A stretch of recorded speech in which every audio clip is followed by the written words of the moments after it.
Okey, yang kedua Shikin. Shikin.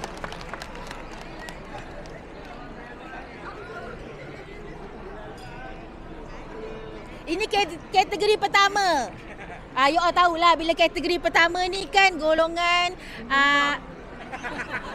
Golongan apa? Ibu-ibu keluar.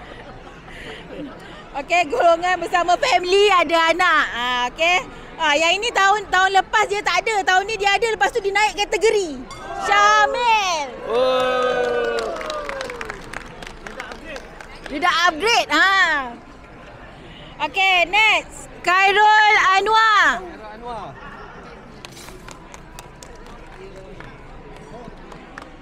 Okey, yang ini pun naik kategori juga tahun ni. Izzat. Stay sini. Tadi nanti diorang banyak. Diorang kena jalan jauh.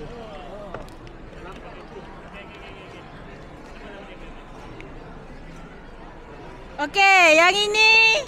Wah, yang ini untung ni sebab ada ni kan. Okey. Zainal. Oh. Adalah binti Daura. Binti Daura. Tapi kategori sama. Oh, you dapat lah. Untunglah Zainal. Seterusnya Zaid. Zaid. Macam mana tu? Salah seorang ke apa? Depan ni bawah.